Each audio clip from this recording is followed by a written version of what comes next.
सरस्वती व्यासं ततो जयमुदीरये। मूकं करोति वाचालं पंगुलं लङ्घयते यत्कृपातमहं वन्दे परमानन्दमाधवो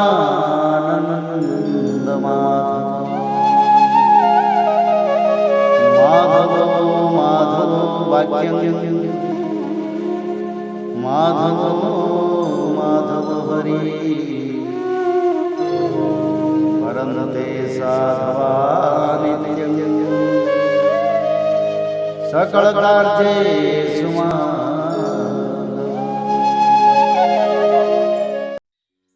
श्रीमद् भागवत महापुराण चतुर्थ स्कंद 300 अध्याय। प्रचेताओं को श्री विष्णु भगवान का वरदान। विदुर जी ने पूछा, ब्राह्मण, आपने राजा प्राचीन बरही के जिन पुत्रों का वर्णन किया था, उन्होंने रुद्र गीत के द्वारा श्री हरि की स्तुति करके क्या सिद्धि प्राप्त की? बाह्यस्पत्य मोक्षाधिपति श्री नारायण के अत्यंत प्रिय भगवान शंकर का अकस्मात सानिध्य प्राप्त करके प्रचेताओं ने मुक्ति तो प्राप्त की ही होगी। इससे पहले इस लोक में अथवा परलोक में भी उन्होंने क्या पाया, वह बताने की कृपा करें। श्री मैत्रेय जी बोले, विदुर जी, पिता के आज्ञाकारी प्रचेताओं ने समुद्र के अंदर खड़े रहकर रुद्र गीत के जप रूपी यज्ञ और तपस्या के द्वारा समस्त शरीरों के उत्पादक भगवान श्रीहरि को प्रसन्न कर लिया।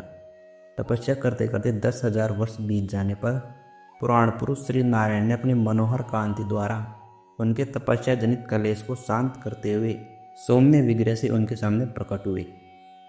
गरुड़ जी के कंधे पर बैठे हुए श्री भगवान ऐसे जान पड़ते थे मानो सुमेरु के शिखर पर कोई श्याम घटा छाई हो। उनके श्रीअंग में मनोहर पीतांबर और कंठ में कौस्तुभ मणि सुशोभित थी। अपनी दिव्य प्रभा से वे सब दिशाओं का अंधकार दूर कर रहे थे। चमकीले स्वर्ण में आभूषणों से युक्त उनके कमनीय कपोल और मनोहर मुखमंडल की अपूर्व शोभा हो रही थी। उनके मस्तक पर झिलमिलाता हुआ मुकुट शोभायमान था। प्रभु जी की 8 भुजाओं में 8 आयु थे। देवता, मुनि और पार्षदगण सेवा में उपस्थित थे तथा गरुड़ जी किन्नरों की भांति सामने पंखों की ध्वनि से कीर्तिगान कर रहे थे। उनकी 8 लंबी लंबी स्थूल भुजाओं के बीच में श्री लक्ष्मी जी से स्पर्धा करने वाली वनमाला विराजमान थी। आदि पुरुष श्री नारायण ने इस प्रकार पधार कर अपने शरणागत प्रचेताओं की ओर दया दृष्टि से निहारते हुए मेघ के समान गंभीर वाणी में कहा। श्री भगवान ने कहा, राजपुत्रों, तुम्हारा कल्याण हो। तुम सब में परस्पर बड़ा प्रेम है और स्नेहवश तुम एक ही धर्म का पालन कर रहे हो। तुम्हारे इस आदर्श सौहार्द से मैं बड़ा प्रसन्न हूँ। मुझसे वर मांगो। जो पुरुष सायंकाल के समय प्रतिदिन तुम्हारा स्मरण करेगा, उनका अपने भाइयों में अपने ही समान प्रेम होगा तथा समस्त जीवों के प्रति मित्रता का भाव हो जाएगा। जो लोग सायंकाल और प्रातःकाल एकाग्रचित से रुद्र गीत द्वारा मेरी स्तुति करेंगे, उनको मैं अभिष्ट वर और शुद्ध बुद्धि प्रदान करूँगा। तुम लोगों ने बड़ी प्रसन्नता से अपने पिता की आज्ञा शिरोधार्य की है। इससे तुम्हारी कमनीय कीर्ति समस्त लोकों में फैल जाएगी। तुम्हारा एक बड़ा ही विख्यात पुत्र होगा। वह गुणों में किसी भी प्रकार से ब्रह्मा जी से कम नहीं होगा तथा अपनी संतान से तीनों लोकों को पूर्ण कर देगा। राजकुमारों, कंडू ऋषि के तपोनाश के लिए इंद्र की भेजी हुई प्रमलोचा अप्सरा से एक कमल नयनी कन्या उत्पन्न हुई थी। उसे छोड़कर वह स्वर्गलोक को चली गई। तब वृक्षों ने उसे कन्या को लेकर पाला पोसा। जब वह भूख से व्याकुल होकर रोने लगी, तब औषधियों के राजा चंद्रमा ने दयावश उसके मुंह में अमृत वर्षिणी तर्जनी उंगली दे दी। तुम्हारे पिता आजकल मेरी सेवा भक्ति में लगे हुए हैं। उन्होंने तुम्हें संतान उत्पन्न करने की आज्ञा दी है। अतः तुम शीघ्र ही उस देवोपम सुंदरी कन्या से विवाह कर लो। तुम सब एक ही धर्म में तत्पर हो और तुम्हारा स्वभाव भी एक सा ही है। इसलिए तुम्हारी समान धर्म और स्वभाव वाली वह सुंदरी कन्या तुम सभी की पत्नी होगी तथा तुम सभी में उसका समान अनुराग होगा। तुम लोग मेरी कृपा से 10 लाख दिव्य वर्षों तक पूर्ण बलवान रहकर अनेकों प्रकार के पार्थिव और दिव्य भोग भोगोगे। अंत में मेरी अविचल भक्ति के हृदय का समस्त वासना रूप मल दग्ध हो जाने पर तुम इस लोक तथा परलोक के नरक तुल्य भोगों से उपरत होकर मेरे परम धाम को जाओगे।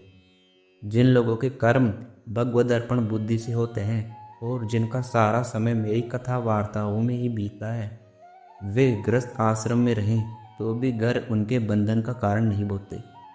वे नित्य प्रति मेरी लीलाएं सुनते रहते हैं, इसलिए ब्रह्मवाद वक्ताओं के द्वारा मैं ज्ञान स्वरूप परब्रह्म उनके हृदय में नित्य नया नया सा भासता रहता हूँ। और मुझे प्राप्त कर लेने पर जीवों को न मोह हो सकता है, न शोक और न हर्ष। श्री मैत्रेय जी कहते हैं, भगवान के दर्शनों से प्रचेताओं का रजोगुण तमोगुण मन नष्ट हो चुका था। जब उनसे सकल पुरुषार्थों के आश्रय और सबके परम सुहृद श्रीहरि ने इस प्रकार कहा, तब वे हाथ जोड़कर गदगद वाणी से कहने लगे। प्रचेताओं ने कहा, प्रभु आप भक्तों के क्लेश दूर करने वाले हैं, हम आपको नमस्कार करते हैं। वेद आपके उदार गुण और नामों का निरूपण करते हैं। आपका वेग मन और वाणी के वेग से भी बढ़कर है तथा आपका स्वरूप सभी इंद्रियों की गति से परे है।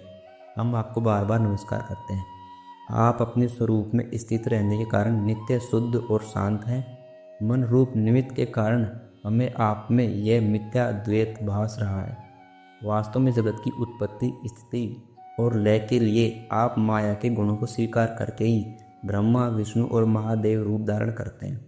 हम आपको नमस्कार करते हैं। आप विशुद्ध सत्व स्वरूप हैं। आपका ज्ञान संसार बंधन को दूर कर देता है।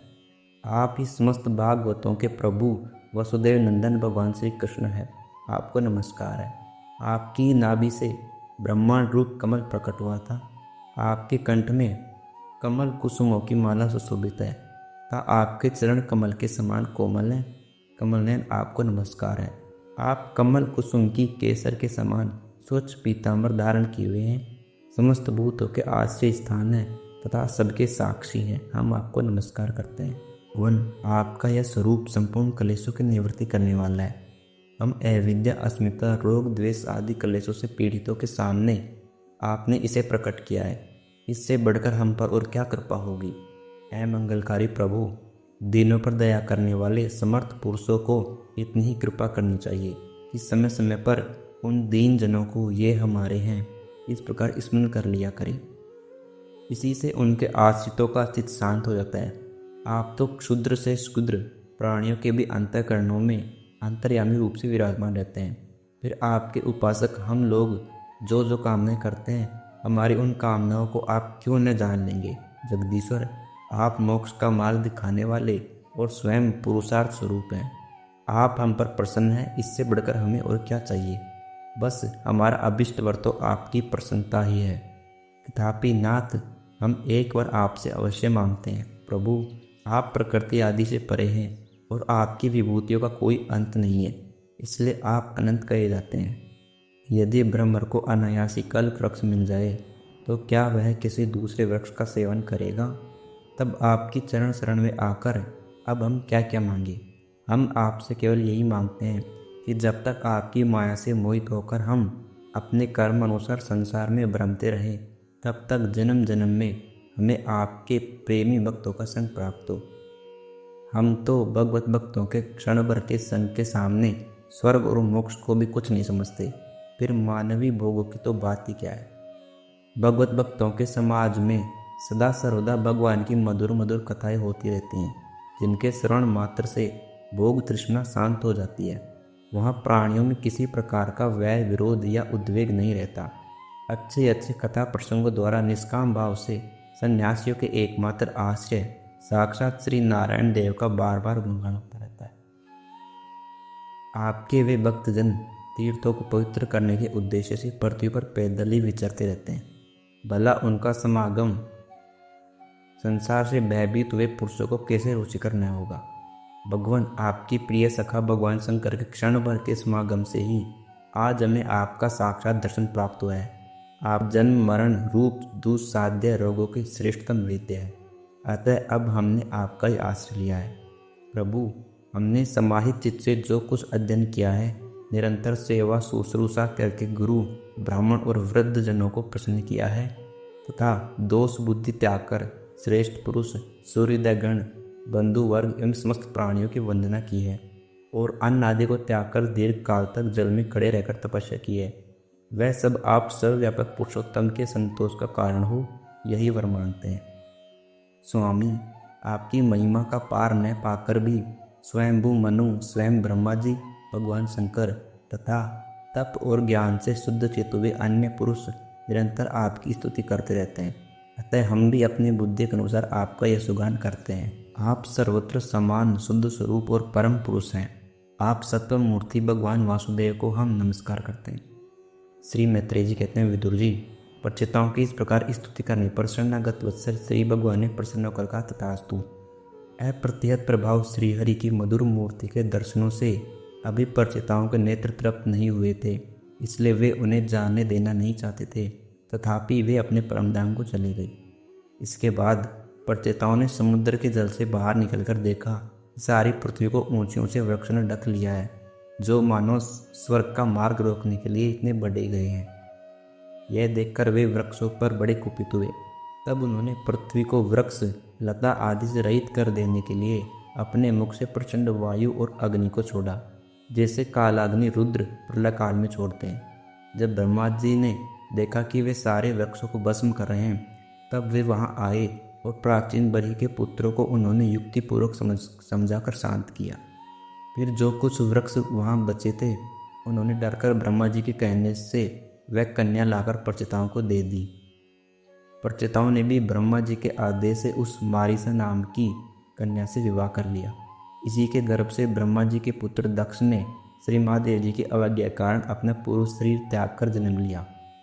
इन्हीं दक्ष ने चाक्षुष मनवंतर आने पर, जब कालक्रम से पूर्व सर्ग नष्ट हो गया, भगवान की प्रेरणा से इच्छा अनुसार नवीन प्रजा उत्पन्न की।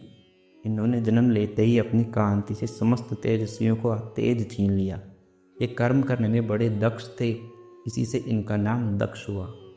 इन्हें ब्रह्मा जी ने प्रजापतियों के नायक के पद पर अभिषिक्त कर सृष्टि की रक्षा के लिए नियुक्त किया, और इन्होंने मरीचि आदि दूसरे प्रजापतियों को अपने अपने कार्य में नियुक्त किया। इति श्रीमद्भागवते महापुराणे पारमहंस्यां संहितायां चतुर्थ स्कंदे 310 बाप ने बोले। विष्णु भगवान की जय।